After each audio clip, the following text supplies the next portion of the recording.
அடுத்த அமர்வு தொடர்கிறது. வாழ்க்கையில் நாம் பிறரை புரிந்து கொள்ள நிறைய முயற்சிக்கிறோம். ஆனால் நம்மையே புரிந்து கொள்வதற்கான நேரம் எவ்வளவு எடுத்துக்கொள்கிறோம்? சுய அறிவே சிந்தனையின் தொடக்கம், சுய உணர்வே மாற்றத்தின் அடிப்படை. அந்த சுய உணர்வை சிந்தனையாகவும் வழிகாட்டுதலாகவும் நமக்கு எடுத்துரைக்கத்தான் இந்த அமர்வு. இந்த அமர்வில் Zone 9, Zone 11, Zone 13 presidents are requested to come to the dais, please. Rotary Club of Virudachalam, Rotarian A. Anbu Kumaran, Rotary Club of Virudachalam Elite, President Rotarian R. Kumar, Rotary Club of Vepur, Rotarian P. Anandan, Rotary Club of Pennadam, Rotarian S. Sekar, Rotary Club of Sri Mushnam, Rotarian S. Guru Rajan, Rotary Club of Tittakudi, Rotarian K.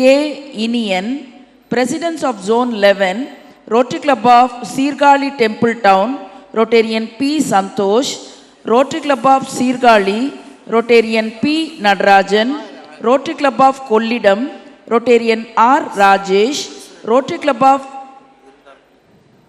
Tirumullai Vasal, Rotarian L.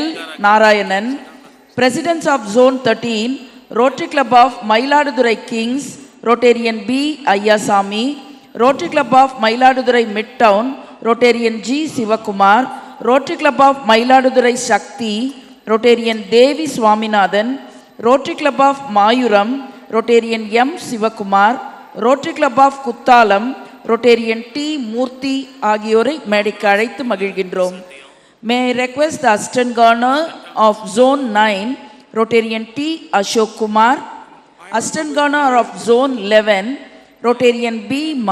Balamurugan, Zone 13 Assistant Governor Rotarian P.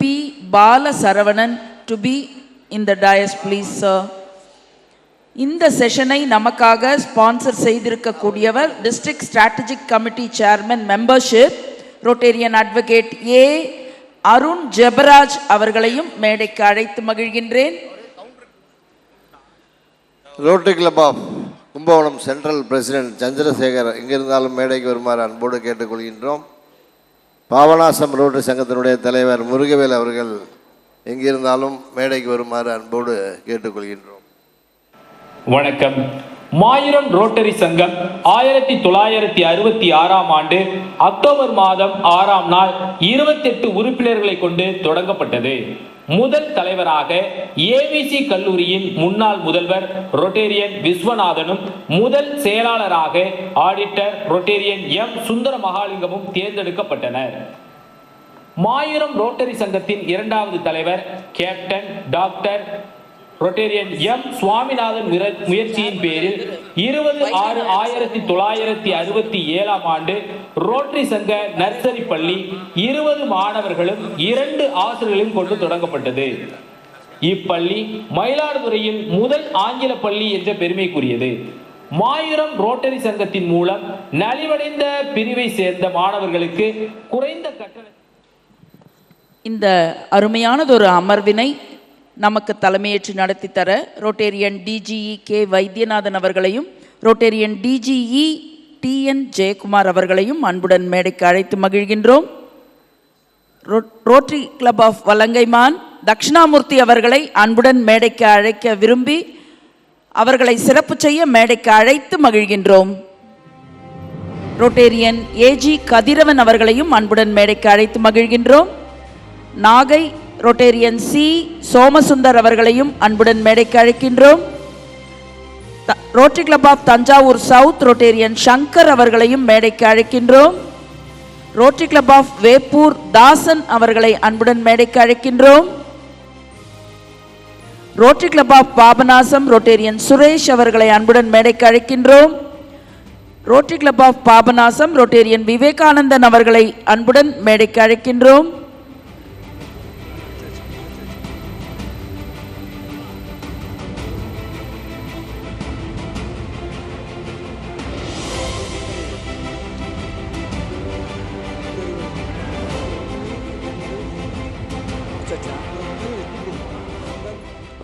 Rotarian Kandan அவர்களையும், Rotarian AR அன்பு அவர்களையும், Rotarian சந்தான லட்சுமி அவர்களையும் அன்புடன் மேடைக்கு அழைத்து மகிழ்கின்றோம்.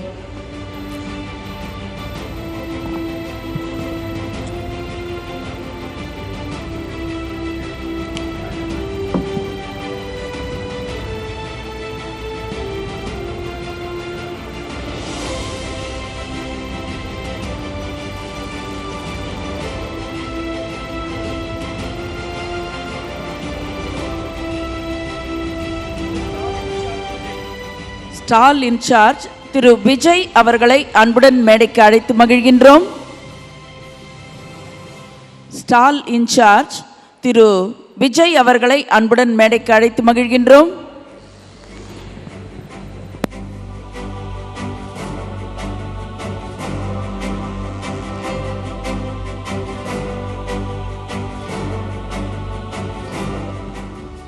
இந்த சிந்தனையை தூண்டும் அமர்வில் சிறப்பு விருந்தினராக வரக்கூடியவர் யார்?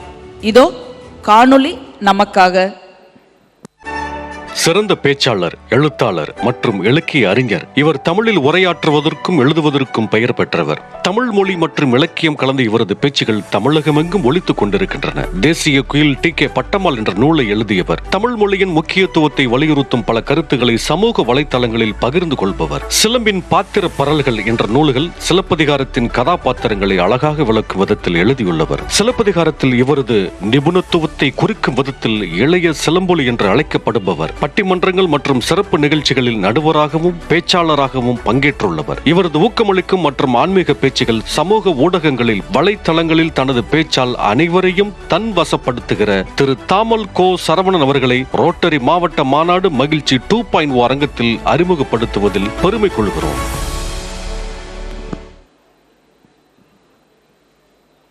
சிறப்பு விருந்தினர் அவர்களை மேடைக்கு அழைத்து வரும்படி அன்புடன் கேட்டுக்கொள்கின்றோம். சிந்தனையை தூண்டும் சொற்களாலும் வாழ்க்கையை தொடும் கருத்துக்களாலும் கேட்போரின் மனதில் மாற்றங்களை உருவாக்கும் விரிவுரையாளர், சிறந்த பேச்சாளர் தாமல் கோ சரவணன் அவர்கள். உன்னை உணர்ந்து கொள். மேடை அவரிடம் ஒப்படைக்கப்படுகிறது. உன்னை உணர்ந்து கொள் என்ற தலைப்பில் நம்மிடையே உரையாற்ற மேடைக்கு வந்திருக்கின்றார்கள்.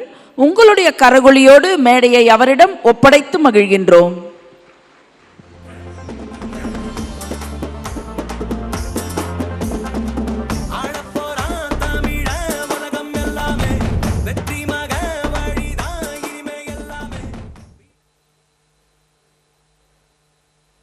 நம்முடைய இந்திய திருநாட்டில் தனக்கே உரிய ஒரு அமைப்பாக செயல்பட்டு பல்வேறு சமூக நிகழ்வுகளை இந்த நாட்டிற்கு கொடுத்து தனித்த அடையாளத்தோடு நிற்கிற ரோட்டரியினுடைய மிக பெருமையுடைய இந்த நிகழ்ச்சியிலே கலந்து கொள்வதில் மகிழ்ச்சி. அத்தனை பேருக்கும் என்னுடைய அன்பு கலந்த வணக்கங்கள்.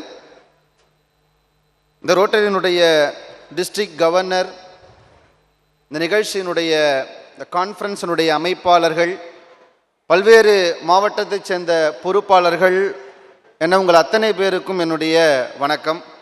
எல்லாருக்கும் வணக்கம். எங்கள் ஊரில் வணக்கம் சொன்னால் திரும்ப சொல்லுவாங்க. எல்லாருக்கும் வணக்கம். எனக்கு புரியுது, உங்கள் கண்ணு பார்க்கணும்னு ஆசைப்படுது, உங்கள் காது கேட்கணும்னு ஆசைப்படுது. அது ரெண்டுத்தையும் ஓவர்டேக் பண்ணி உங்கள் வயிறு சாப்பிடலாம் போகலான்னு சொல்லுது. அது எனக்கு தெரியுது. ஆனால் டைம் ஆகலை. Super sir. செவிக்கு உணவு இல்லாத போது எங்கப்பா எனக்கு தெரிஞ்சு இலக்கிய கூட்டத்தில் கூட திருக்குறள் ஒரு லைன் சொன்னால் இன்னொரு லைன் சொன்னதில்லை. ரோட்டரியில் சொல்கிறாங்க. ரொம்ப சந்தோஷம், ரொம்ப பெருமை, மகிழ்ச்சி. மதுரை அப்படின்னும் போதே எனக்கு இன்னும் ஒரு பெரிய சந்தோஷம். இந்த மண்ணிலே இந்த நிகழ்ச்சி நடப்பது. மதுரைக்கு என்ன பெருமைன்னு நினைக்கிறீங்க? நிறைய பெருமை. நான் ரொம்ப ஆச்சரியப்படுற ஒன்று சொல்லவா? மதுரைக்கு இருக்கிற ஒரு பெரிய சக்தி என்னன்னா, ஒருத்தர் எப்படி உள்ள வந்தாலும் மதுரை மண்ணை விட்டு வெளியே போகும்போது அப்படியே போக மாட்டாங்க.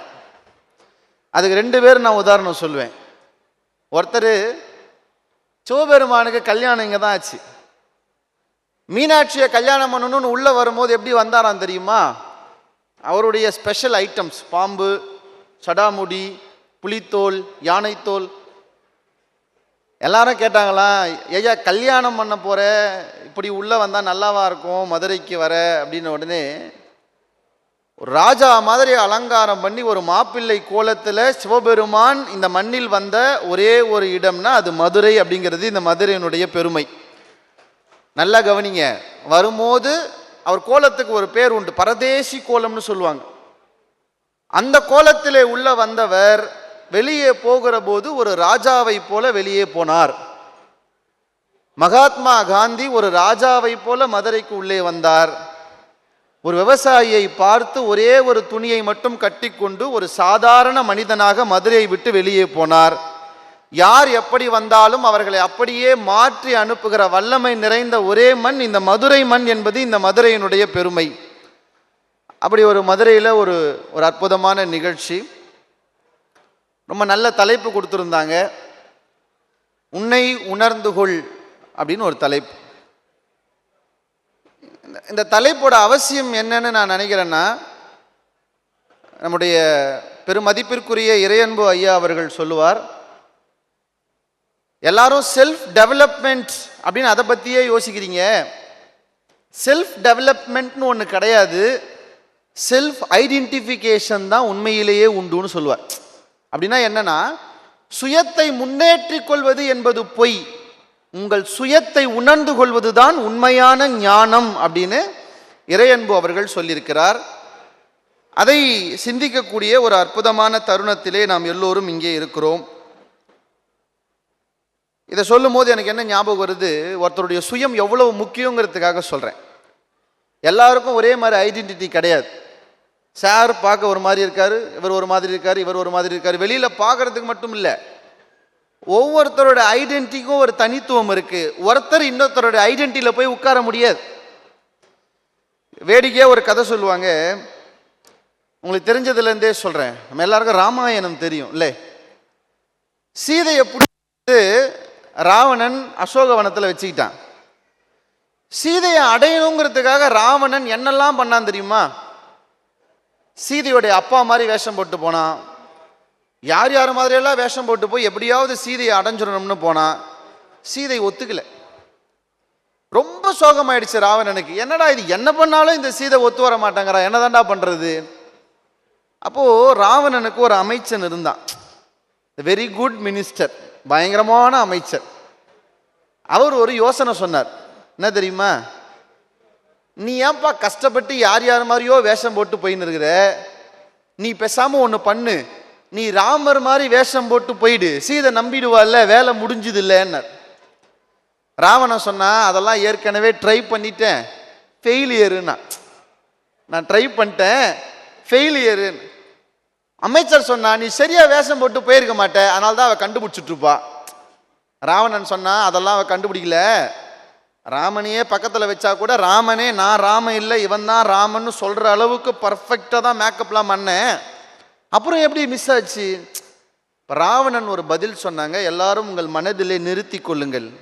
ராவணன் என்ன தெரியுமா சொன்னா? நான் ராமனின் வேஷம் போடாத வரைக்கும் எனக்கு சீதை மீது பிரியம் இருந்தது, நான் எப்போது ராமனினுடைய வேஷம் போட்டோனோ அப்போது என் மனைவி மண்டோதரியை தவிர இன்னொரு மனைவியை பார்க்க வேண்டும் என்கிற எண்ணமே எனக்கு தோன்றவில்லைன்னு சொன்னான். ஐடென்டிட்டி, அவரவர்களுக்கு இருக்கிற ஒரு ஐடென்டிட்டி இருக்கு பாருங்க, அதை யார் எப்போது தரிசனம் செய்கிறார்களோ அப்போதுதான் உங்கள் பரிபூரணம் தொடங்குகிறது. புத்தர் எப்ப புத்தர் ஆனாருன்னு நினைக்கிறீங்க? புத்தர் சித்தார்த்தனாக ஒரு இளவரசனாக இருந்தவன், ராஜ வாழ்க்கை வாழ்ந்தவன், நம்ம வீட்டு பிள்ளைங்க மாதிரி கஷ்டத்தையே பார்க்காம வளர்ந்தவன். அப்படித்தானே வளர்த்துட்டு இருக்கு இப்ப பசங்களை. யோசிச்சு பாருங்க, நம்மெல்லாம் ஒரு காலை நான் மிட்டாய்க்காக நம்ம காலில் விழுந்து கதறி இருப்போம். இனி நம்ம பசங்களை அப்படி பண்றது இல்லை. இளவரசன் மாதிரி வளர்க்குறோம் நம்ம பசங்களை. ரொம்ப சந்தோஷம். நாளைக்கு நீங்க கேட்கும் போது அதே மாதிரி உங்களுக்கு பண்ணான்னா சந்தோஷம், பண்ண மாட்டோம், அதான பிரச்சனை. சித்தார்த்தன் ஒரு இளவரசன் சார். நம்ம பிள்ளையவே இளவரசன் மாதிரி வளர்க்குறோம். அவன் இளவரசன் எப்படி வளர்ந்துருப்பான்? மரணத்தையே பார்க்காதவன், முதுமையினாலே என்னன்னு தெரியாதவன், நோயினால என்னன்னு தெரியாதவன் இதெல்லாம் முதல்ல பார்த்த பிறகு இந்த வாழ்க்கை உண்மை இல்லைன்னு அரண்மனையை விட்டு வெளியே வந்தான். அவன் வெளியே வந்தது என்னைக்கு தெரியுமா? அவனுக்கு ஒரு பிள்ளை பிறந்து 7வது நாள். யசோதரை அவள் மனைவிக்கு குழந்தை பிறந்த 7வது நாள் அரண்மனையை விட்டு வெளியே வந்தான் சித்தார்த்தன். அரண்மனையை விட்டு வெளியே வந்த உடனே அவனுக்கு ஞானம் கிடைச்சிருச்சுன்னு நினைக்கிறீங்களா? கிடையாது. 12 வருஷம் சுத்தனான். 12 வருடங்கள் சுற்றிய பிறகு ஒரு நாள் போதி மரத்தின் கீழே உட்கார்ந்த போது 11 வருடங்களினுடைய சிந்தனைகளையும் உள்ளே போட்ட பிறகுதான் அவனுக்கு ஞானம் என்கிற ஒன்று பிறந்தது. எல்லாரும் ஒரு விஷயத்தை கவனமா புரிஞ்சுக்கணும். போதி மரத்தின் கீழ் உட்கார்ந்ததால் புத்தனுக்கு ஞானம் கிடைக்கவில்லை.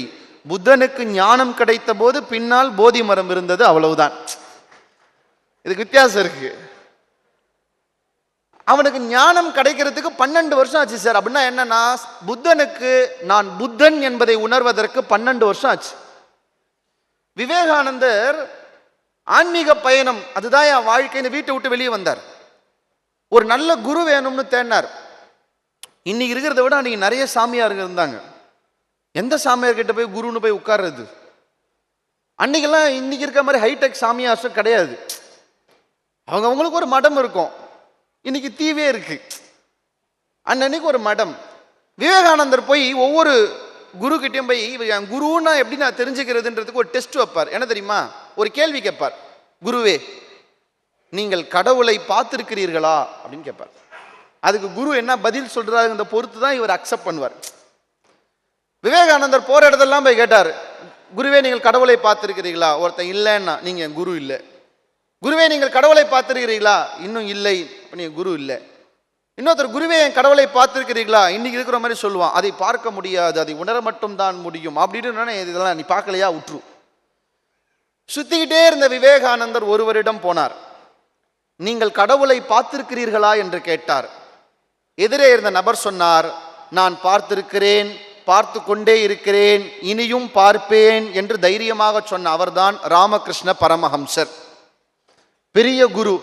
இப்ப குருவுக்கு இவன் டெஸ்ட் வச்சது பெரிய விஷயம் இல்லை. இப்ப குரு இவருக்கு ஒரு டெஸ்ட் வச்சார், தெரியும்ல?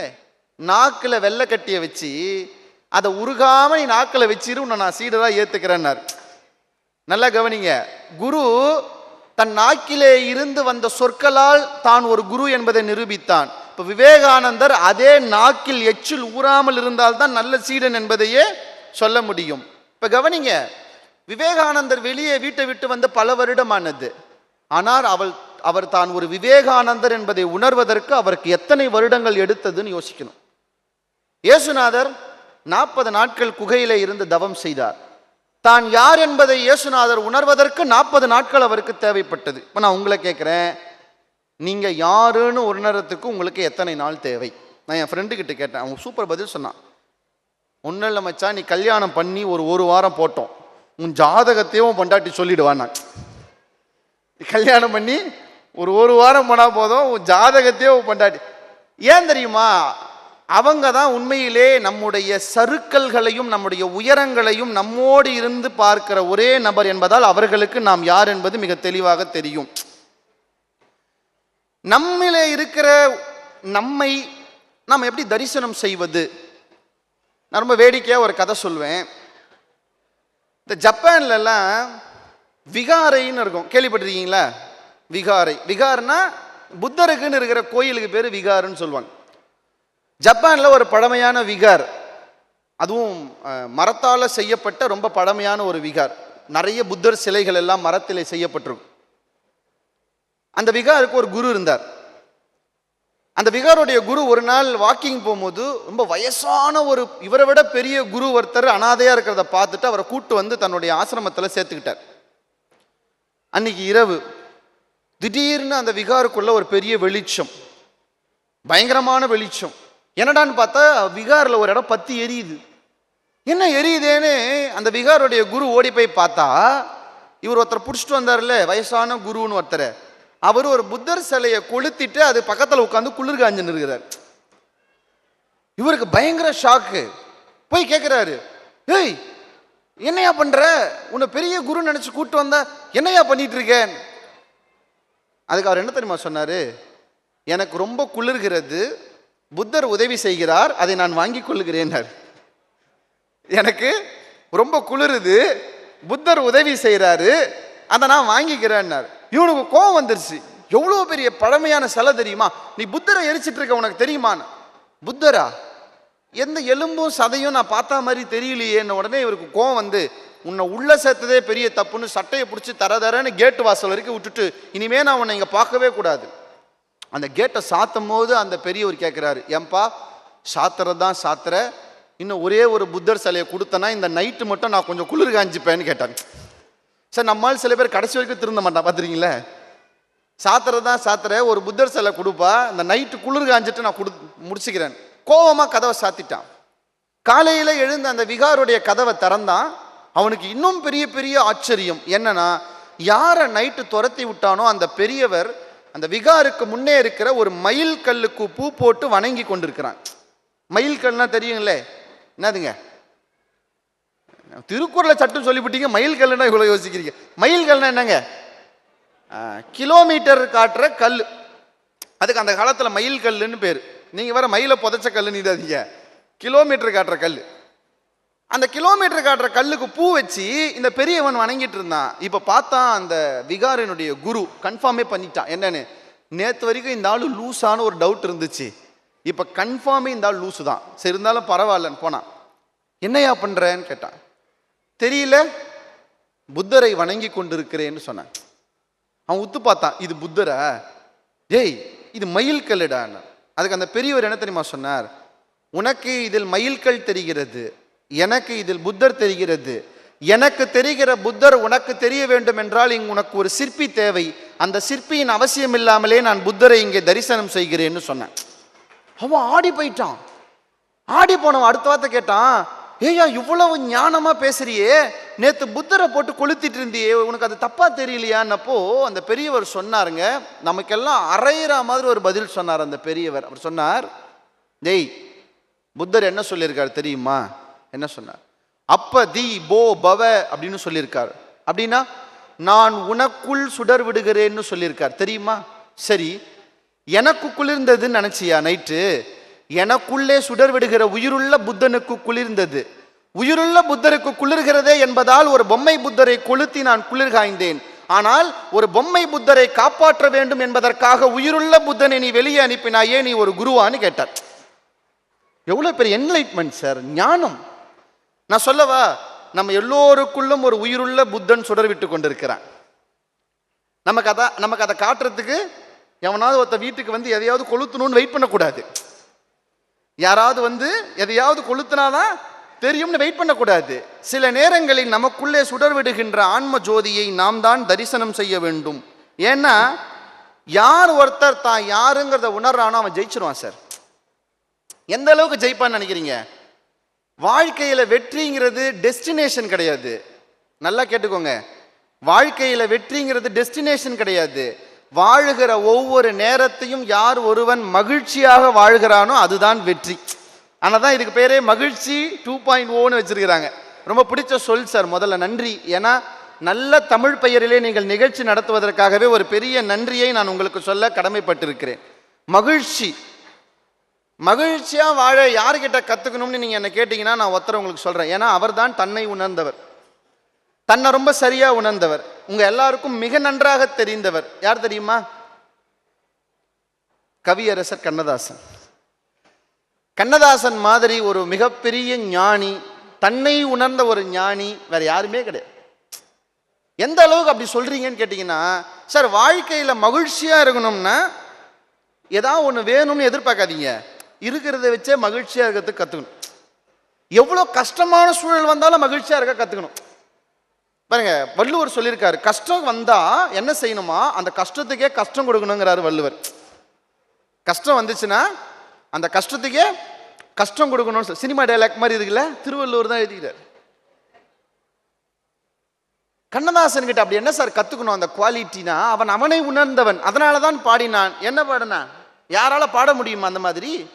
மானிட இனத்தை ஆட்டி வைப்பேன், அவர் மாண்டு விட்டால் அதை பாடி வைப்பேன், நான் நிரந்தரமானவன் அழிவதில்லை, எந்த நிலையிலும் எனக்கு மரணம் இல்லை, எந்த நிலையிலும் மரணம் இல்லையா? எப்படிடா சொல்கிறேன்னு கேட்டா, டேய் சின்ன பையன் பொடி பையன், நீ மேடையில் ஏறி என் பேரை சொல்கிறல்ல, நான் இன்னும் வாழ்ந்துட்டு இருக்கேன்டா, எனக்கு மரணம் இல்லைன்னு கண்ணதாசன் எழுதுகிறான். அவர் தான் சார் தன்னை உணர்ந்த பெரிய ஞானி நம்ம பார்த்த காலத்தில். எப்படி எவன் ஒருவன் தன்னை உணர்கிறானோ அவன் எதற்கும் கவலைப்பட மாட்டான். அதுதான் கண்ணதாசன். அதுக்கு நான் ஒரு சுவாரஸ்யமான அவர் வாழ்க்கையில் நடந்த விஷயத்தை சொல்கிறேன், எனக்கு ரொம்ப பிடிக்கும்.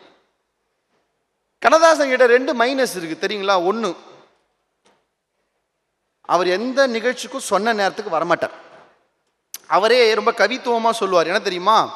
எனக்கு 2 மதம் பிடிக்கும், ஒன்று இந்து மதம், இன்னொன்று தாமதம். ஏதாவது ஒரு நிகழ்ச்சிக்கு சீக்கிரமாக வந்துட்டாருன்னா டிரைவர் கிட்ட தெருமுனையிலே நிறுத்த சொல்லுவார். ஐயா நிகழ்ச்சி போயிடலாங்க, வேணாம் 5 நிமிஷம் லேட்டாகவே போகலாம் பாரு. இது சீக்கிரமாக வந்துட்டாலே நல்ல வேலை சார், உங்களுக்கு அந்த மாதிரி சிறப்பு விருந்தினர்கள் கிடைக்கல, சந்தோஷப்பட்டுக்கோங்க. தெருமுனையிலே நிறுத்திட்டு 5 நிமிஷம் வெயிட் பண்ண சொல்லுவார். அந்த டிரைவர் கேட்பாரான், ஏங்க ஐயா லேட்டாக போகணுன்னே நினைக்கிறீங்கன்னா, சீக்கிரமாக போனால் மதிக்க மாட்டாயா, லேட்டாக போனால் தான் ஏன் மதிப்பாங்க. அவர் நம்மளால புரிஞ்சு வச்சிருக்கிறான், நம்மளால நல்லா புரிஞ்சு வச்சிருக்கிறாரு. அவர் சொன்ன சீக்கிரமாக போனால் மதிக்க மாட்டாயா, எல்லாமே லேட்டு தான். அவர் இன்னொன்று ராஜா மாதிரி வாழ்வார், எதை பற்றி கவலைப்பட மாட்டார், என்ன தோணுதோ அந்த நேரத்தில் செய்வார். ஒரு பெரிய படப்பிடிப்பு, எம்ஜிஆரை வைத்து படம்னு நினைக்கிறேன். அந்த படத்துக்கு ஒரு பாடல் அமைக்கணும். தயாரிப்பாளர், இயக்குனர் எல்லாரும் வந்தாச்சு. அந்த படத்துக்கு இசையமைக்கிறது எம்எஸ்வி. எம்எஸ்வி இல்லாமல் கண்ணதாசன் இல்லை, கண்ணதாசன் இல்லாமல் எம்எஸ்வி இல்லை, 2 பேரும் அப்படி. கண்ணதாசனும் வரணும். சார் அன்றைக்கி என்ன தெரியுமா ஆயிடுச்சு? என்னைக்கும் லேட்டாக வர கண்ணதாசன் அன்னைக்கு சீக்கிரம் வந்துட்டார் ஸ்டூடியோக்கு. என்னைக்கும் சீக்கிரமாக வர எம்எஸ்வி அன்னைக்கு வரல.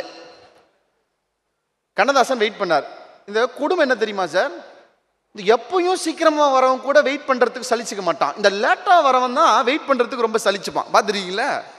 கண்ணதாசனுக்கு ஒரே சலிப்பு, எங்க எம்எஸ்வி இன்னும் வரலையா, இன்னும் வரல, ஃபோன் பண்ணு. ஃபோன் பண்ணால் உதவியாளர் எடுத்து பேசுகிறார். ஐயா ரெக்கார்டிங் முடிச்சுட்டு காலையில் தாங்க வந்து படுத்தாரு, தூங்கிட்டு இருக்காரு, நான் எழுப்புறேங்க சார்னு வச்சுட்டார். தூங்கிட்டு இருக்காரா? என்ன வர சொல்லிவிட்டு எம்எஸ்வி இல்லை, பாட்டம் இல்லை, மெட்டும் இல்லை. கோவம் வந்துடுச்சு கண்ணதாசன். இப்போ நம்மளாம் என்ன பண்ணணும்னு சொல்லுங்க, அந்த இடத்துல அந்த கோவமான சூழ்நிலையில் கோவம் தான் அப்புறம். கண்ணதாசன் ஜாலியாக இருந்தார்.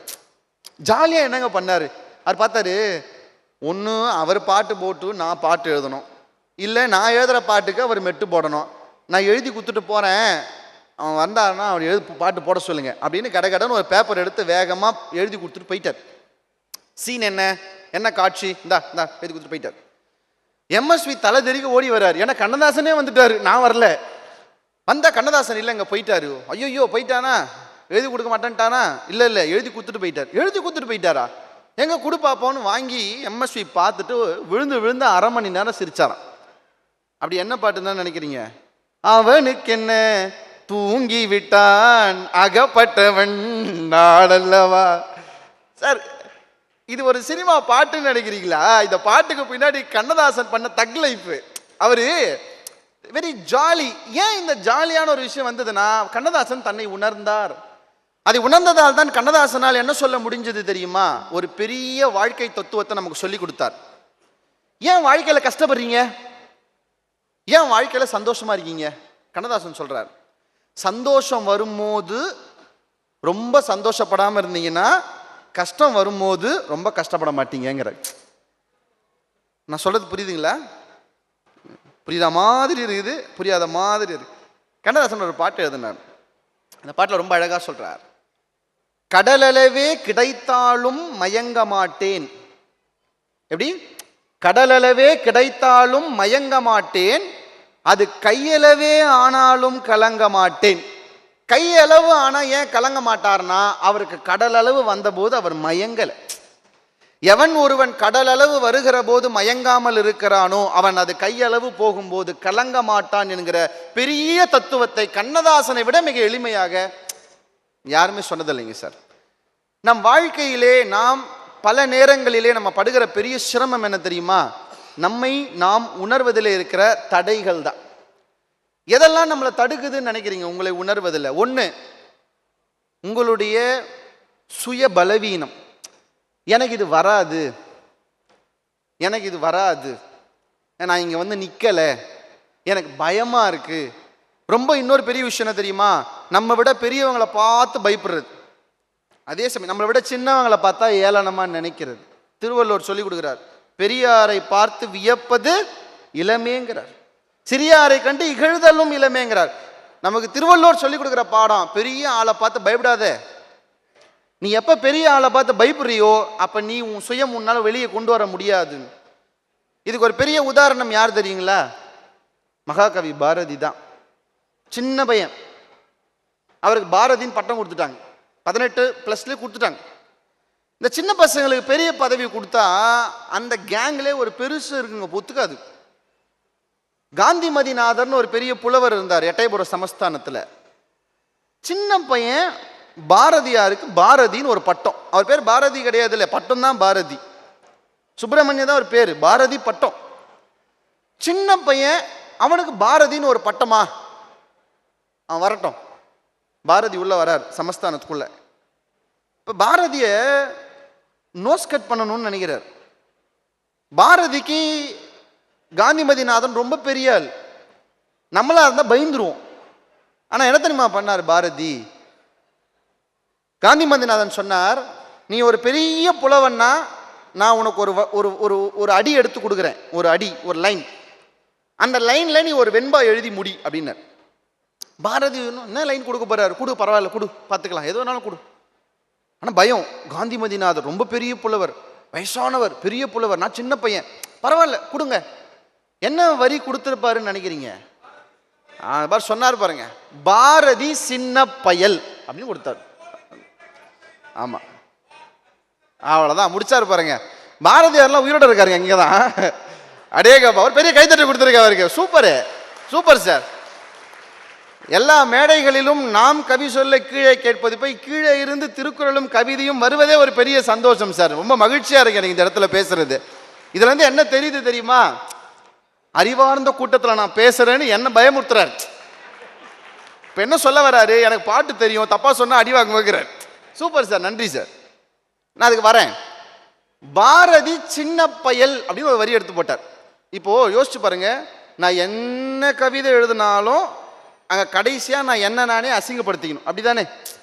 நான் என்ன கவிதை எழுதினாலும் லாஸ்ட்டாக பாரதி சின்ன பையல்னு போட்டால் என்ன நானே அசிங்கப்படுத்திக்கணும்னு தான் அர்த்தம். ஆனால் பாரதி அங்கே ஒரு புதுமை பண்ணான். என்ன தெரியுமா? பாரதி சின்ன பயல் என்கிற அந்த சொல்லை பிரிச்சான். பாரதி சின்ன பயல், பார் அதி சின்ன பயல்னு பிரிச்சார்.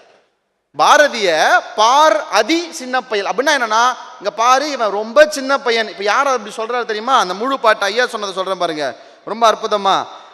ஆண்டில் இளையவன் என்றந்தோ அகந்தையினால் ஈண்டிங்கு இகழ்ந்தன்னை ஏளனம் செய்ய மாண்பற்ற காரிருள் போல் உள்ளத்தான் காந்திமதி நாதனை பார் அதி சின்ன பயல்னு கவிதை எழுதினார் மகாகவி பாரதி.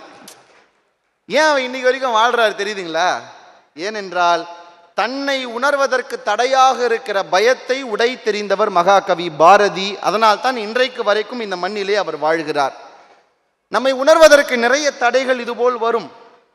அது வருகிற போதெல்லாம் அதை எப்படி நாம் கையாளுகிறோம் என்பதில் தான் நம்முடைய உண்மையான வெற்றி, உண்மையான நம்முடைய உள்ளார்ந்த உணர்தல் எல்லாம் இருக்கிறது என்பதை நாம் உணரணும்.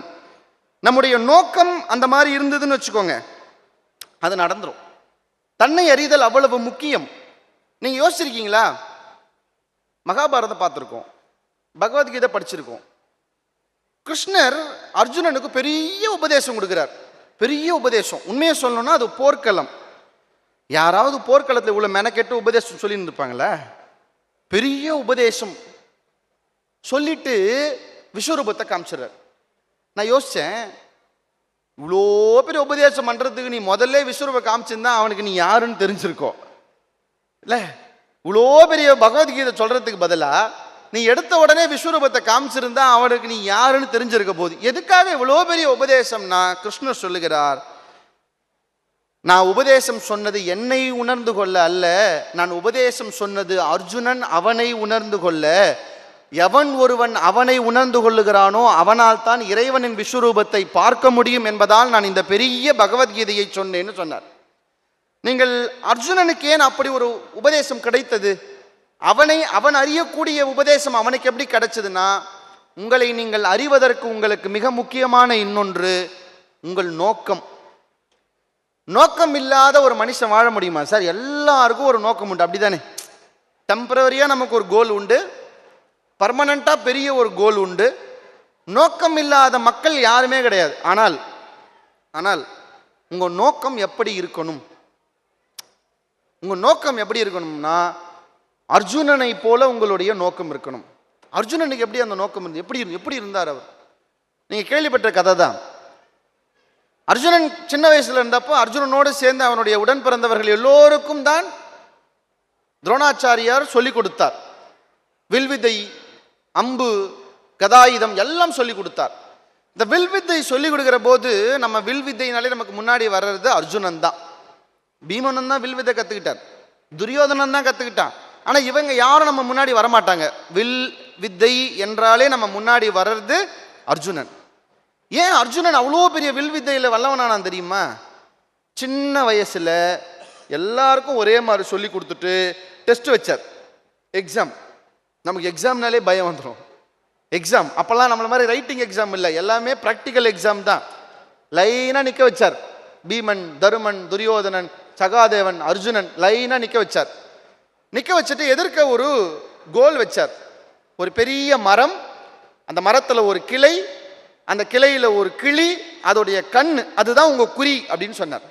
சொல்லிட்டு துரோணாச்சாரியார் முதல்ல தருமன் காது கிட்ட போய், தருமா அப்படின்னார், சொல்லுங்க குருவே, உனக்கு என்ன தெரிகிறதுன்னு கேட்டார். தருமன் சொன்னா, எனக்கு தூரத்தில் ஒரு மரம் தெரியுதுன்னாரு. நீ அம்பே விட வேணாம், எழுந்து போன்ட்டார். சார், சில பேர் எக்ஸாம் எழுதுறதுக்கு முன்னாடியே ஃபெயில் ஆயிடுவாங்க நம்மள மாதிரி. நீ போ. துரியோதனன் கிட்ட போனார். துரியோதனா, உனக்கு என்ன தெரிகிறதுன்னார். எனக்கு மரம் தெரியுது, கிளை தெரியுது, கிளி தெரியுது, அந்த கண்ணு தெரியுதுன்னாரு. அப்படியே பார்த்துனே எழுந்து போன்ட்டார். அம்பு விடாத, எழுந்து போ. பீமனை கேட்டார், உனக்கு என்ன தெரிகிறது அப்படின்னார். பீமன் சொன்னான், எனக்கு என் கையில் இருக்கிற வில் தெரிகிறது, அந்த வில்லிலே பூட்டி அம்பு தெரிகிறது. நீ உனக்கு எதுவுமே தெரியவேனா, எழுந்து போன்ட்டார். அர்ஜுனன் காது கிட்ட போனாரு துரோணாச்சாரியார். அர்ஜுனா சொன்னார். அர்ஜுனன் பதில் சொல்லலை. திரும்ப சொன்னார், அர்ஜுனான்னு சொன்னார். அப்படின்னா, உனக்கு என்ன தெரிகிறதுன்னு சொன்னான். அர்ஜுனன் சொன்னான், எனக்கு கிளியின் கண்கள் மட்டும்தான் தெரிகிறதுன்னு சொன்னான். அம்பை விடு என்று சொன்னான். அர்ஜுனன் அந்த அம்பை விட்டான். இந்த கதை சொல்லுகிற மிகப்பெரிய விஷயம் என்ன தெரியுமா? உங்கள் நோக்கம் எதுவோ, உங்கள் எண்ணம் அந்த நோக்கத்தில் மட்டும்தான் இருக்க வேண்டுமே தவிர நடுவிலே வரக்கூடிய வேறு எதுவும் உங்களுக்கு அந்த நோக்கத்திற்கு தடையாக இருக்கக்கூடாது. யார் ஒருவர் அந்த நோக்கத்தோடு, யோசிச்சு பாருங்க, இந்த ரோட்டரிங்கிற இந்த அமைப்பு, நான் பேசுகிற மேடைகளே ரொம்ப ரொம்ப ஒரு எக்ஸைட் ஆகிற ஒரு பெரிய மேடையில் ரோட்டரி மேடை. இவ்வளோ பெரிய வெற்றி எதனால் வந்துச்சுன்னா, அவர்களுக்கு ஒரு நோக்கம் இருந்தது. அந்த நோக்கம் சரியான நோக்கமாக இருந்தது, அது தடையில்லாத நோக்கமாக இருந்தது. அதனால் இவ்வளோ பெரிய வெற்றி நமக்கு கிடைச்சிருக்கு. நோக்கம் சரியாக இருந்தால், அந்த நோக்கத்திற்கு தடைகள் வராமல் இருந்தால், உங்களுடைய உள்ளார்ந்த உங்களுடைய தனித்துவத்தை நீங்கள் உணர்ந்து கொள்ள முடியும் என்பதைத்தான் நமக்கு அர்ஜுனனுடைய வாழ்க்கையில இருந்து நாம் பெற்றுக்கொள்ளக்கூடிய பாடமாக இருக்கிறது. நான் நிறைவாக இன்னும் ஒரு சில செய்திகள் சொல்லி முடிச்சிடறேன். ஒன்றாகுது சார், நான் வெளிப்படையாக ஒரு சில விஷயங்கள் பேசுகிறேன். நம்மளை நமக்கே தெரியாமல் கெடுக்கிறது யாருன்னா, நம்ம கூட சேர்த்து வச்சிருக்கிற நம்ம ஆளுங்க தான். நம்ம கூட சேர்த்து வச்சிருக்கோம்ல. நீங்கள் தெரியுமா, திருவள்ளுவர் 133 அதிகாரம் எழுதினார். கல்விக்கு ஒன்று தான் எழுதினார். வாழ்க்கை துணை நலத்துக்கு ஒன்று தான், பொண்டாட்டிக்கு ஒன்று தான் எழுதினார். பிள்ளைங்களுக்கு ஒன்று தான் எழுதினார். ஃப்ரெண்ட்ஸுக்கு மட்டும் 5 அதிகாரம் எழுதினார். ஏன், நீ 5 எழுதினாலும் திருந்த போகிறது இல்லைன்னு 5 எழுதினார். தீ நட்பு, கூடா நட்பு, நட்பு, பகைமை 5 எழுதுறார். ஏன் தெரியுமா? தப்பா எடுத்துக்காதீங்க. உன் நண்பன் யார் என்று சொல், நீ யார் என்பதை சொல்லுகிறேன்ற பழமொழி ஏன் வந்ததுன்னா, உங்களை உங்களுக்கு உண்மையிலேயே அறிமுகம் செய்து வைக்கிற உண்மையான ஒருவர் உங்கள் நண்பன் தான். உங்க நண்பனே ஒரு குருடரா இருந்தா, உங்க நண்பரே முதல்ல அவரை தெரியாதவரா இருந்தா, தவறான நண்பரா இருந்தா உங்களை அறிமுகப்படுத்தி வைக்க முடியுமா? சார், வள்ளலார் தான் சொல்லுவார், கடவுள்கிட்ட பிரார்த்தனை பண்ணார். முதல் பிரார்த்தனையே என்னன்னு நினைக்கிறீங்க? ஒருமையுடன் நினது திருமலரடி நினைக்கின்ற உத்தமர்த்தம் உறவு வேண்டும். பிரார்த்தனையே எனக்கு கூட யாரு வேணுங்கிறது தான். ஏன், அது ரொம்ப முக்கியம் சார். நான் எப்பவுமே வேடிக்கையாக சொல்வேன், ஒரு பேச்சுக்கு நம்ம ஒரு கல்யாணத்தில் பந்தியில் சாப்பிட போகிறோம்னு வச்சுக்கோங்க, நம்ம யார் பக்கத்தில் உட்காந்து சாப்பிட்றோங்கிறது முக்கியம். ஏன் சில பேர் பார்த்துருக்கீங்களா, சாம்பார் வாளி 2வது இதில் இருக்கும், இங்கேருந்து கத்துவான், அண்ணே சாம்பார்ன்னுவான், அண்ணே ரசம்பா. அவன் பக்கத்தில் உட்காந்துட்டிங்கன்னு வச்சுக்கோங்க, நீங்கள் எதையுமே கேட்க வேண்டாம். அவனுக்கு சாம்பார் வரும்போது அண்ணே எனக்கு கொஞ்சம், அவன் ரசம் வரும்போது அண்ணே எனக்கு கொஞ்சம். சார் சில பேர் இலையும் தலையும் திருப்பாமையே குடிஞ்சு சாப்பிடுவான். அவன் பக்கத்தில் உட்காந்திங்கன்னா உங்களுக்கு பாயாசம் கூட கிடைக்காது, மூடிட்டு தான் வந்துடும். நான் யோசிச்சு பாருங்க, ஆஃப்டர் ஆல் சாப்பிடுகிற சாப்பாட்டின் பந்தியில் கூட நாம் யார் பக்கத்தில் இருக்கிறோம் என்பது முக்கியம் என்றால், உங்கள் வாழ்க்கையில் உங்களோடு வருகிறவர் எப்பேற்பட்டவராக இருக்க வேண்டும் என்பதை நீங்கள் யோசிக்க வேண்டும். எவ்வளவு முக்கியம் நம்ம யாரோடு இருக்கிறோம். நிறைய பசங்களோட வந்திருக்கீங்க. ஒன்று சொல்கிறேன், எந்த குழந்தையும் நல்ல குழந்தைதான் மண்ணில் பிறக்கையிலே, அது நல்லவனாவதும் தீயவனாவதும் அன்னை வளர்ப்பினிலே. இதெல்லாம் 1900 முடிஞ்சிடுச்சு. ஏன்னா அது தமிழ் போதே இந்த அம்மா தூக்கின்னு போய் எல்கேஜியில் சேர்த்துது. நீங்கள் வளர்க்கல, இதுக்கப்புறம் நீங்கள் வளர்க்கல, அதுவா வளருது. நல்லா கவனிங்க, இந்த பாட்டு உண்மை. எப்பனா அந்த குழந்தை தான் வளர்ந்தது அம்மாவின் நிழலில் என்பதால் அம்மா அதுக்கு பொறுப்பு. ஆனால் இப்போ சொல்கிறேன், உங்கள் குழந்தைகள் வளர்வது உங்கள் குழந்தைகளின் நண்பர்களோடு வளர்கிறது. நீங்கள் உங்களை நீங்களே ஒரு செல்ஃப் கொஸ்டின் கேட்டு பாருங்க. இங்கே யாருக்காவது ஸ்மோக்கிங் பழக்கம் இருந்ததுன்னா அதை தொடங்கி வைத்து கட் பண்ணி கிளாப் பண்ணி ஆரம்பிச்சு வச்சது உங்கள் ஃப்ரெண்டாக தான் இருப்பான். ஒன்றும் சொல்லியிருக்க மாட்டான், மச்சான் ஒரு முறை, அப்புறம் நீ பண்ண தேவையில்லடா ஒரு முறைன்னு இருப்பான். அதுக்கப்புறம் அது ஒவ்வொரு முறையாக அவன் தான் மாற்றிருப்பான். நிறைய பேருக்கு குடிப்பழக்கம் இருக்கும். நீங்கள் என்ன தானா உள்ளிருந்து வீட்டுக்குள்ளேருந்து ஊத்தெடுத்து வந்துச்சுன்னு நினைக்கிறீங்க? நம்ம நண்பன் தான் இருப்பான். ஒரு கல்யாண விருந்தில் இவன் மட்டும் தான்டா அப்படி பண்ணுறான், சும்மா ஒன்றும் இல்லடா கொக்கோ கோலா தான்டா குடிடான்னு கொடுப்பான். நம்ம குடிச்சுட்டு அது கொக்கோ கோலா இல்லைன்னு தெரிஞ்சு குடிப்போம், அது நம்ம பிரச்சனை. நீங்கள் எல்லாம் யோசிச்சு பாருங்க, நம்ம எல்லாரையும் நம் வாழ்க்கையிலே நீங்கள் சரியான இன்றைக்கு ஒரு இடத்தில் இருக்கிறீர்கள் என்றால் அதில் 80% உங்கள் சரியான நண்பர் தான் காரணமாக இருப்பார். உண்மையா இல்லையா? நீங்க சரியா இல்லைனாலும் அதே 80% உங்க நண்பர் தான் காரணமா இருப்பார். உண்மையா இல்லையா? நல்வழிப்படுத்துவதும் நண்பன் தான், கெட்ட வழியில கொண்டு போறதும் நண்பன் தான். உங்களுக்குள்ளே இருக்கிற உங்களை இப்ப நாங்கள் காமிச்சுக்கிறாரு, நீதாண்டா நீதாண்டா, நல்லது பண்ணானா இல்லை கெட்டது பண்ணாரா தெரியல, காமிச்சுக்கிறாங்க. சார் நட்பு அவ்வளவு முக்கியம். அதனால தான் நண்பர்களை மிக மிக தெளிவாக நீங்கள் தேர்ந்தெடுத்தது இனிமே முடிஞ்சு போச்சு. உங்கள் குழந்தைகளை நீங்கள் பார்க்கிற போது உங்கள் குழந்தைகள் யாரோடு பழகுகிறார்கள் என்பதை பாருங்கள். இதில் பெருமை பேசக்கூடாது, என் பையனோட ஃப்ரெண்டு ரொம்ப மோசம் ஆனால் என் பையன் அப்படி இல்லைன்னு. உங்கள் வீட்டு காம்பவுண்ட் வரைக்கும் தான் அவன் அப்படி, காம்பவுண்டை தாண்டிட்டானா அவன் என்னென்ன பண்ணுவான்னு உங்களுக்கு தெரியாது. அவனுடைய ஃப்ரெண்டை கேளுங்க, சொல்லுவான் எல்லாத்தையும். அப்போது இங்கே நம்மை நாம் உணர்வதற்கு மிக தேவையான ஒன்று என்னன்னா, இன்னொன்று உங்களுடைய நல்ல நட்பு, நல்ல நண்பர்கள் மிக மிக அவசியம். நான் நிறைவாக இதோட முடிச்சிடுறேன். உங்களை நீங்கள் உணர்வதற்கு உங்களுக்கு இன்னும் மிக தேவைப்படுகிற ஒன்று என்னன்னா, உங்களுடைய குடும்பம். குடும்பத்தை விட இன்னும் ரொம்ப முக்கியமாக சொல்கிறேன். நேற்று கூட ஜீ தமிழ் ஒரு பட்டிமன்றம் இதே தலைப்பில் பேசணும், ரொம்ப நெகிழ்ந்து நான் பேசிய ஒன்று தான், உங்களுடைய மனைவி உங்களுக்கு ரொம்ப முக்கியம். நம்ம ஒரு சேவை செய்ய வரோன்னு வச்சுக்கோங்க, நம்ம சேவை செய்கிறதுக்கு நமக்கு படி எடுத்து வைக்கிறதுக்கு நமக்கு பர்மிஷன் தர வேண்டிய ஆள் அவங்க தான். யோசிச்சு பாருங்க, நீங்கள் ஒரு மீட்டிங் வரேன்னு கிளம்பி கால் எடுத்து வெளியே வைக்கும் போது உங்களை அவங்க அமுச்சு வச்சாதான் நீங்கள் வர முடியும். ஒரே வார்த்தை, அவங்க உனக்கே நான் சேவை செய்ய வேண்டியிருக்கு, நீ போய் யாருக்கு சேவை செய்ய போறேன்னு கேட்டாங்கன்னா நம்மளால வெளியே வர முடியுமான்னு யோசிச்சு பாருங்க. நான் ஒன்று சொல்கிறேன் சார், யார் ஒருவர் தன்னுடைய அதனாதான் திருவள்ளுவர் வாழ்க்கை துணைன்னு நிறுத்தல, வாழ்க்கை துணை நலம்னு சொன்னார். ஏன்னா பொண்டாட்டியில நல்ல பொண்டாட்டின்னு இல்லையா சார், பொண்டாட்டினாலே நல்லவங்கன்னு திருவள்ளுவர் சொல்றார். அந்த வாழ்க்கை துணை நலம் உங்களை நீங்கள் உணர்ந்து கொள்வதற்கு மிக முக்கியமான ஒரு நபர், அவங்க வாழ்க்கையினுடைய எல்லை வரைக்கும் வரக்கூடிய மிக முக்கியமான ஒருவர். நான் ரொம்ப ரசித்து எப்போதும் பேசுகிற ஒரு செய்தியோடு நான் நிறைவு செய்கிறேன். ரொம்ப எனக்கு பிடிச்சது என்ன தெரியுமா, பாரதிதாசன் சொன்னார், நிறைய பேர் ஒய்ஃபோட வந்திருக்கீங்க அப்படி தானே, நிறைய பேர் ஒய்ஃபோட சந்தோஷமாக வந்திருக்கீங்க, நிறைய பேர் ஒய்ஃப் இல்லாமல் ரொம்ப சந்தோஷமாக வந்திருப்பீங்கன்னு தெரியும். நல்லா கை தட்டுறவங்களாம் ஒய்ஃபை விட்டு வந்திருக்காங்கன்னு தெரியுது, மாட்டிக்காதீங்க, சுற்றி சுற்றி கேமரா வச்சிருக்கிறாங்க. சார் நீங்கள் யோசிச்சு பாருங்களேன், அந்த அம்மா வீட்டில் ஒரு நாள் அந்த அம்மா வீட்டில் அது எப்போதும் செய்கிற வேலைக்கு ஒரு விடுமுறை கொடுத்துச்சுன்னா உங்களால் அந்த ஒரு நாளை தாண்ட முடியாது. அந்த அம்மா உங்களுக்கு எவ்வளோ முக்கியம் உங்கள் வாழ்க்கைக்கு, இல்லை உங்களுக்கு அவர் எவ்வளோ முக்கியம், ரெண்டுமே சேர்த்து சொல்கிறேன். ஏன் ரொம்ப முக்கியங்கிறதுக்கு ஒரு வார்த்தை சொல்கிறேன். இப்போ அவங்க உங்கள் தேவை தான். ஒரு 60 வயசு ஆனதுக்கப்புறம், ஒரு 75 வயசு ஆனதுக்கப்புறம் அந்த அம்மா பெட்டில் இருக்கும், நீங்கள் வீல் சேரில் இருப்பீங்க இல்லையா? நீங்கள் பெட்டில் இருப்பீங்க, அந்த அம்மா வீல் சேரில் இருக்கும். அந்த அம்மா உங்களுக்கு இப்போ காப்பி தண்ணி போட்டு தர நிலைமையில் இருக்காது. நீங்கள் அந்த அம்மாவை பைக்கில் பின்னாடி உட்கார வச்சுன்னு கடைக்கு கூட்டு போகிற நிலைமையில் நீங்கள் இருக்க மாட்டீங்க. இனிமேல் உங்களை எத்தனை ஆம்புலன்ஸ் தான், அந்த ஸ்டேஜில் இருப்பீங்க. அந்த அம்மாவுக்கு உங்களே லைட்டாக மறந்து கூட போயிருக்கும். 80 தொடும்போது அந்த அம்மாவுக்கு சடனாக உங்களே கூட மறந்துருக்கும். உங்களுக்கு அவங்கள மறக்கிற நிலைமை வரலாம்.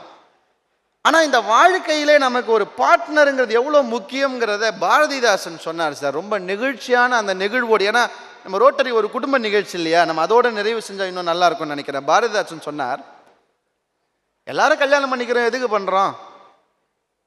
காரணம் இருக்குது, சந்தோஷம் இருக்குது. ஆனால் அந்த சந்தோஷம் 80 வயசு வரைக்கும் வரப்போதா? இல்லை. ஆனாலும் நீங்கள் நோட் பண்ணியிருக்கீங்களா, இந்த வயசானவங்க இருக்க வீட்டில் காலையில் எழுந்துட்டாருன்னா அந்த அம்மா ரூமை போய் திறந்து அந்த அம்மாவை பார்த்துட்டு கதவு மூடிடுவார், பேச மாட்டார். பார்த்துருக்கீங்களா? நம்ம அப்பாக்கெல்லாம் பார்த்து பாருங்களேன், ஓப்பன் பண்ணி அம்மாவை பார்த்துட்டு கதவு சாத்திட்டு போயிட்டார். அந்த அம்மாவை விசாரிக்க மாட்டார், மருமகளை விசாரிப்பார். சாப்பிட்டுச்சா, மாத்திரை, அவ்வளோதான். அவங்களுக்குள்ள பேசிக்க மாட்டாங்க பெருசா. பாரதிதாசன் சொல்றார், புது மலர் அல்ல காய்ந்த புற்கட்டே அவள் உடம்பு. சார், நான் கல்யாணம் பண்ண புதுசுல அவ ஃப்ரெஷ்ஷா பூ மாதிரி இருப்பா சார். ஆனா இப்ப அப்படி இல்லை, காய்ந்த புற்கட்டே அவள் உடம்பு. வயசாகி போச்சு, தோல் எல்லாம் சுருங்கி போச்சு. சதிராடும் நடையால் அல்லல். கல்யாணம் பண்ண புதுசுல அப்படி ரெட்டஜரை மாட்டிட்டு பாவாடை தாவணி போட்டு அப்படி நடந்து போனான்னா பின்னாடி நின்று பார்த்து ரசிப்பேன் சார். மான்குட்டி மாதிரி நடந்து போவா. சதிராடும் நடையால் அல்லல். இப்போ தள்ளாடி விழும் மூதாட்டி. இப்போ நடந்து போனா விழுந்துடுறா, நடந்து கூட போக தெரியாது அவளுக்கு, வயசாகி போச்சு. நிலவல்ல முகம் அவளுக்கு வரல் நிலம். கல்யாணம் புதுசுல எந்த மூஞ்ச பார்த்து சலிக்காம வேலைக்கு கூட 10 நிமிஷம் லேட்டா போனாலும் பரவாயில்ல பார்த்துன்னு இருப்போம் பேனு. அந்த மூஞ்சி இப்போ நிலா மாதிரி இல்லை சார். எப்படி இருக்குது? வரல் நிலம். இந்த நிலத்துல அப்படி வறண்டு போச்சுன்னா கோடு கூட விழுந்த மாதிரி சுருக்கும்.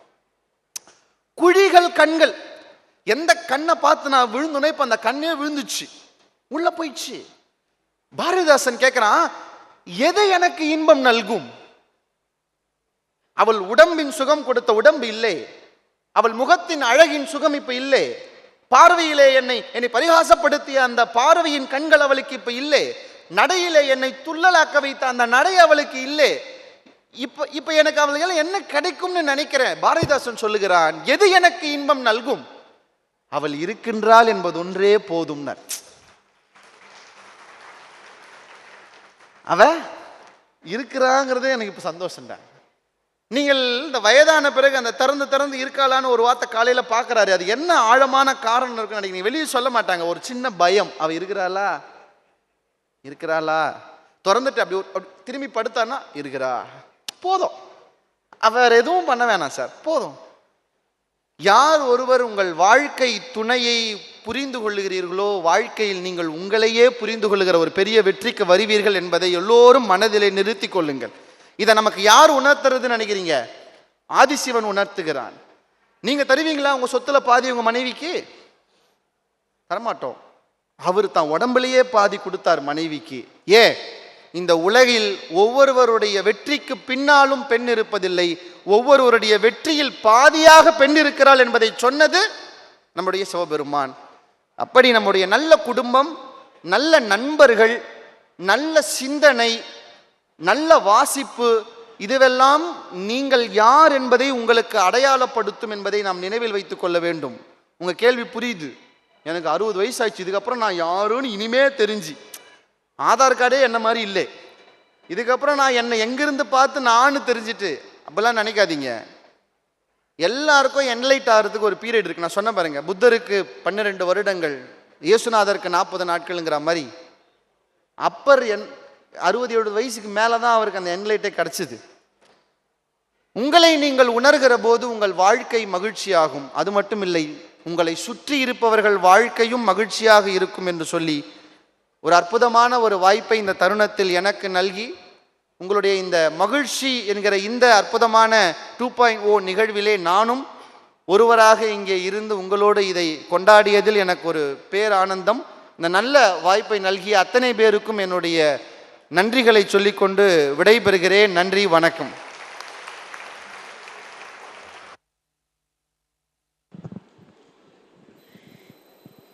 சுயம் என்பது மனித வாழ்வின் அடித்தளம். தன்னை உணர்ந்து கொள்வதே வாழ்க்கையின் முதல் வெற்றி. நம்முடைய எண்ணங்கள், உணர்வுகள், திறன்கள், பலவீனங்கள் அனைத்தையும் தெளிவாக அறிந்தால்தான் சரியான முடிவுகளை எடுக்க முடியும். சுய உணர்வு இல்லாமல் செய்யப்படும் செயல்கள் தற்காலிகமாக தோன்றினாலும் நீண்ட காலத்தில் குழப்பத்தையும் மன அமைதியின்மையையும் உருவாக்கும். தன்னை அறிந்த மனிதன் பிறரை புரிந்து கொள்வதிலும் சமூகத்தில் பொறுப்புடன் நடப்பதிலும் சிறந்து விளங்குவான் என்று புராணங்கள், காவியங்கள், இலக்கியங்களின் கதாபாத்திரங்களை கொண்டு அருமையாக விளக்கிய சிறப்பு விருந்தினர் அவர்களுக்கு நன்றியினை தெரிவித்துக் கொண்டு, may I request you sir to kindly honour the session sponsorer Rotarian Advocate A. Arun Jabaraj. Please, sir.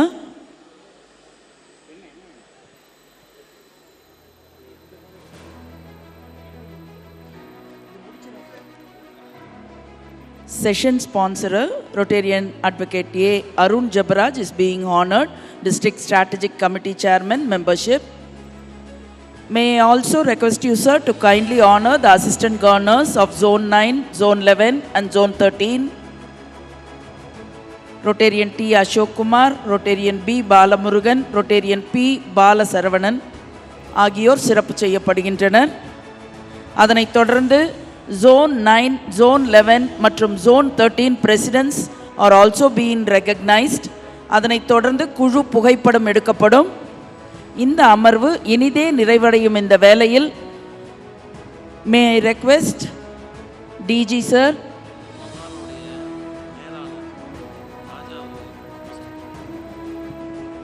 District mentor அவர்களை அன்புடன் மேடைக்கு அழைக்கின்றோம். இந்த மஹாலுடைய மேலாளர் திரு ராஜா அவர்களை அன்புடன் மேடைக்கு அழைத்து மகிழ்கின்றோம்.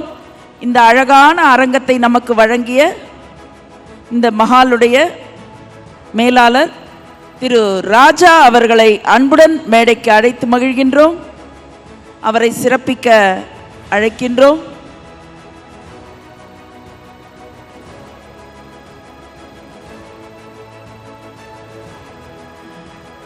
இந்த மாநாடு மகிழ்ச்சி 2.0 சிறப்பாக அமைவதற்கு உதவிய ரோட்டேரியன் ஜி தக்ஷணாமூர்த்தி அவர்களையும், ரோட்டேரியன் ஏஜி கதிரவன் அவர்களையும், ரோட்டேரியன் ஜி தக்ஷணாமூர்த்தி அவர்களையும், ரோட்டேரியன் ஏ ஜெரால்ட் அவர்களை சிறப்பு செய்ய விரும்பி மேடைக்கு அழைத்து மகிழ்கின்றோம். ரோட்டேரியன் சிவா ஐ சரவணன் அவர்களை அன்புடன் மேடைக்கு அழைக்கின்றோம். ரோட்டேரியன் எம் செந்தில்குமார் அவர்களை அன்புடன் மேடைக்கு அழைக்கின்றோம்.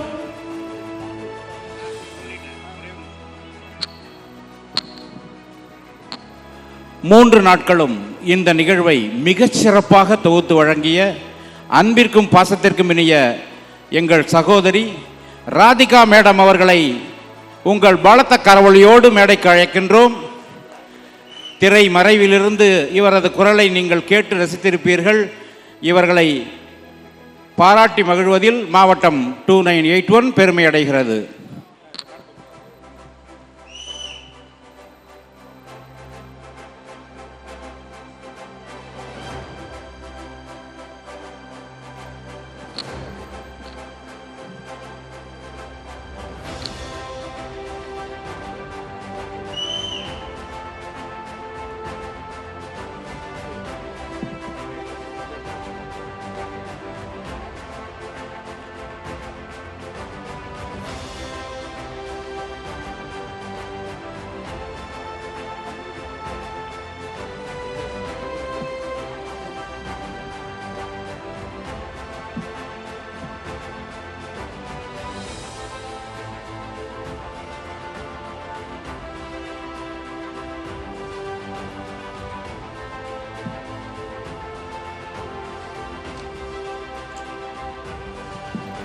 தொடர்ந்து சிறப்பு செய்வதற்காக ரோட்டேரியன் பி ராதாகிருஷ்ணன் அவர்களை அன்புடன் அழைத்து மகிழ்கின்றோம்.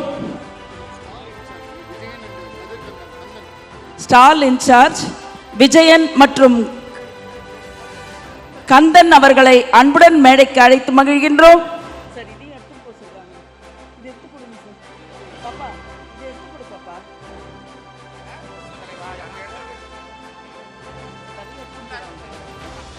ரோட்டேரியன் பி ராதாகிருஷ்ணன் அவர்கள் சிறப்பு செய்யப்படுகிறார்கள்.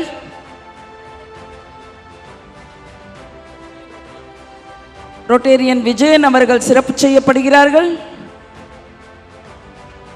ரோட்டேரியன் ஜே நக்கீரன் அவர்களை அன்புடன் மேடைக்கு அழைத்து மகிழ்கின்றோம். ரோட்டேரியன் ஆர் ராம்குமார் அவர்களை அன்புடன் மேடைக்கு அழைத்து மகிழ்கின்றோம். ரோட்டேரியன் ஆர் ராம்குமார் அவர்கள் ரோட்டேரியன் ராஜா காளிதாஸ் அவர்களை அன்புடன் மேடைக்கு அழைத்து மகிழ்கின்றோம். ரோட்டேரியன் செந்தில்குமார் மாப்பிள்ளை Rotary club of Kumbakonam East அவர்களை அன்புடன் மேடைக்கு அழைத்து மகிழ்கின்றோம். ரோட்டேரியன் சுஜய் விஜயன் அவர்களை அன்புடன் மேடைக்கு அழைத்து மகிழ்கின்றோம். Rotarian Ravi Kumbakonam mid town அவர்களை அன்புடன் மேடைக்கு அழைத்து மகிழ்கின்றோம். Rotarian Marshal Kumbakonam mid town அவர்களை அன்புடன் மேடைக்கு அழைத்து மகிழ்கின்றோம். Rotarian Marshal Rotary club of Kumbakonam mid town அவர்களை அன்புடன் மேடைக்கு அழைத்து மகிழ்கின்றோம். Rotarian Balu Rotary club of Kumbakonam mid town அவர்களை அன்புடன் மேடைக்கு அழைத்து மகிழ்கின்றோம். Rotary club of Thanjai Rotarian Narayanan அவர்களை அன்புடன் மேடைக்கு அழைக்கின்றோம். Rotarian Narayanan from Rotary club of Thanjavur. Rotary club of Kumbakonam mid town Rotarian Felix அவர்களை அன்புடன் மேடைக்கு அழைக்கின்றோம். ரோட்டேரியன் அருண் ஜபராஜ் எய்ட் ரோட்டேரியன் அருண் ஜபராஜ் எய்ட் அவர்களை அன்புடன் மேடைக்கு அழைத்து மகிழ்கின்றோம். Rotary club of Papanasam Rotarian Suresh அவர்களை அன்புடன் மேடைக்கு அழைக்க விரும்புகின்றோம். மறுபடியும் Rotarian Papanasam Rotarian Suresh Rotary club of Papanasam Rotarian Vivekanandan Rotary club of Papanasam Rotarian Vivekanandan அவர்களையும் மறுபடி அழைத்து மகிழ்கின்றோம். Rotary club of Papanasam Rotarian Murugavel. Rotary club of Kumbakonam east Rotarian Prasanna. Rotary club of Kumbakonam east Rotarian Prasanna. Rotary club of Kumbakonam east Rotarian Swaminathan. Rotary club of Kumbakonam east Rotarian Swaminathan. Rotary club of Kumbakonam east Rotarian A Ashok.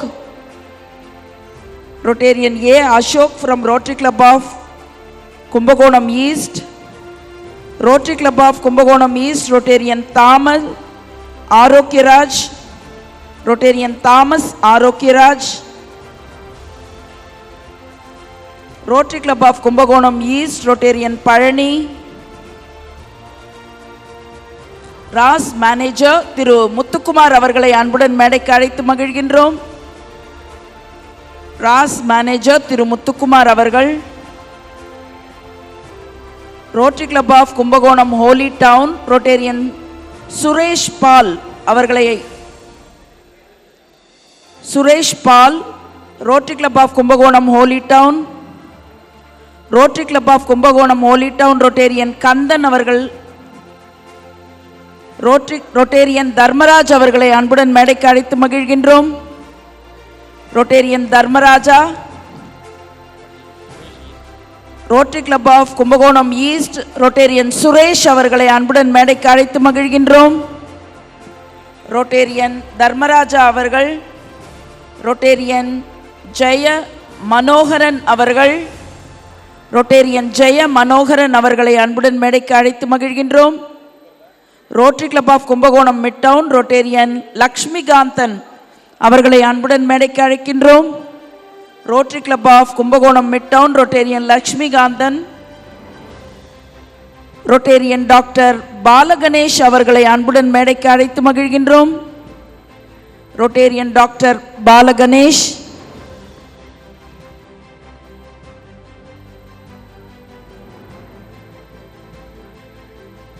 மகிழ்ச்சி மாநாட்டின் நிறைவு பகுதியை அடையும் இந்த வேளையில்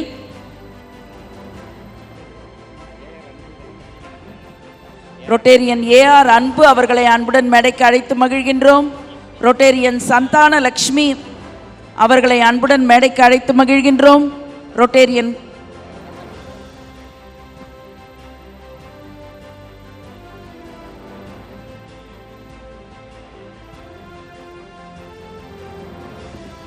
இந்த மாநாட்டினுடைய நிறைவு பகுதியை நெருங்கியுள்ளோம். May I request Conference Treasurer Rotarian D. Suresh Kumar to be in the dais for the concluding session. Please, sir.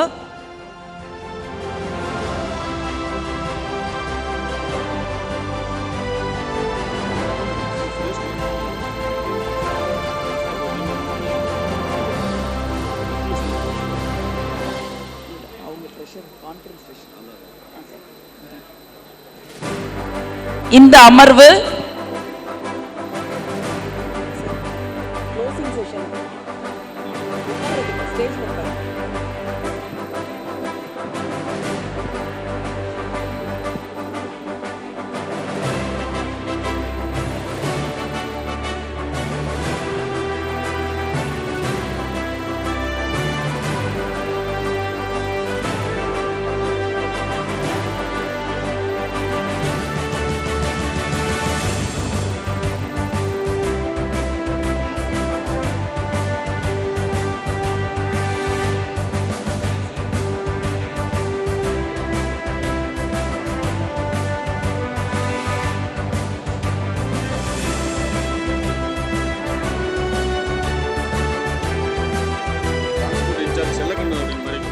Transport incharge திரு செல்லக்கண்ணு அவர்களை அன்புடன் மேடைக்கு அழைத்து மகிழ்கின்றோம். டிரான்ஸ்போர்ட் இன்சார்ஜ் திரு செல்லக்கண்ணு அவர்களை அன்புடன் மேடைக்கு அழைத்து மகிழ்கின்றோம்.